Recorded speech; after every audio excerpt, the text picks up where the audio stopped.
এবং উদ্ভাবন কিন্তু এই মানুষই করেছে, তাদের বুদ্ধিমত্তা দিয়ে করেছে, তাদের চিন্তাধারা দিয়ে করেছে।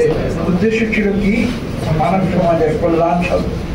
মৌলিক ঐক্য, স্বাধীনতা এবং জনগণের সার্বভৌমত্ব প্রতিষ্ঠার যে মানবিক আবেদন, তারই ফলশ্রুতিতে পৃথিবীতে উদ্ভব হয়েছে জাতীয়তাবাদ। তবে এ প্রসঙ্গে আরেকটি কথা যদি আমি উল্লেখ না করি, তাহলে এই জাতীয়তাবাদ তত্ত্বের সঠিক বিশ্লেষণ হয়তো আমি করতে পারবো না। সেটি হচ্ছে জাতীয়তাবাদ এক পর্যায়ে কোনো কোনো ক্ষেত্রে চরম জাতীয়তাবাদের রূপ নেয় এবং পৃথিবীর ইতিহাস তার সাক্ষ্য দেয়। এবং তার ফলশ্রুতিতে বিশ্ব সমাজে এই জাতীয়তাবাদী, চরম জাতীয়তাবাদী যে তত্ত্ব, সেটি কিছু কিছু ক্ষেত্রে এই বিশ্বে মারাত্মক দ্বন্দ্বের সৃষ্টি করছে।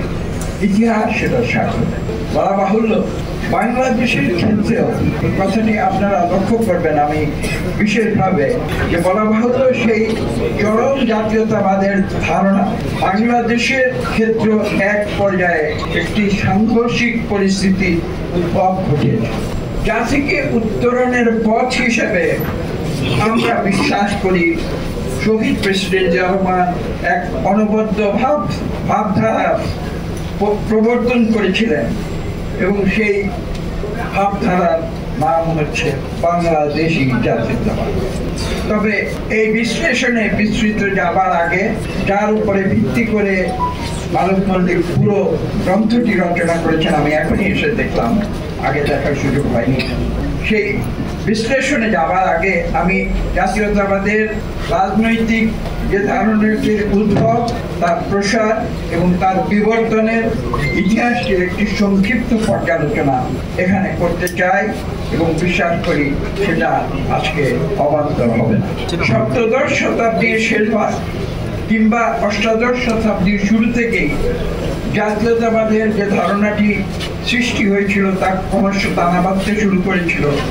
সেটা সামনের দিকে ক্রমশ এগিয়ে যেতে শুরু করে এবং তার একটি স্পষ্ট বহিঃপ্রকাশ হয়। এটা সত্যিকার ভাবে বলতে গেলে কংক্রিট ধারণা নিয়েছিল কখন? সেটা ছিল ফরাসি বিপ্লবে। তিনটি শব্দ আমি উল্লেখ করব: লিবার্টি, ইগালিটি অ্যান্ড ফ্র্যাটার্নিটি। এই তিনটি চেতনায় জনগণের সার্বভৌমত্ব প্রতিষ্ঠা হয়েছিল ফ্রান্সের রাজতন্ত্রের অবসানের ভেতর। এবং একই সময়ে আমরা দেখেছি আমেরিকার যে জনগণ, যার উল্লেখ একটু আগে আমরা শুনেছি, সেই আমেরিকার জনগণও কিন্তু তখন বিপ্লব করেছিল ব্রিটিশ ঔপনিবেশিকতার বিরুদ্ধে। এবং একটি স্বাধীন দেশ হিসেবে আমেরিকার জনগণেরও অধিকার সেটি প্রতিষ্ঠিত হয়েছিল কিসের ভিত্তিতে? জাতীয়তাবাদের। এবং তার পরবর্তীতে 19বিংশ শতাব্দীতে ইউরোপের জাতীয়তাবাদের উদ্ভব হয়। লক্ষ্য করুন, ইউরোপের জাতীয়তাবাদের উদ্ভবটি কিন্তু ফ্রান্সে শুরু করলেও বাকি দেশগুলোতে কিছুটা বিলম্বে এসেছে। এবং সেই পুরো ইউরোপে জাতীয়তাবাদের যে উদ্ভব, সেটা ছিল মূলত শিল্প বিপ্লবের ফলশ্রুতি, যার মাধ্যমে শ্রমজীবী মানুষের অধিকারের প্রশ্নটি রাজনীতির মূল ধারায় চলে আসে আধুনিক বিশ্বে।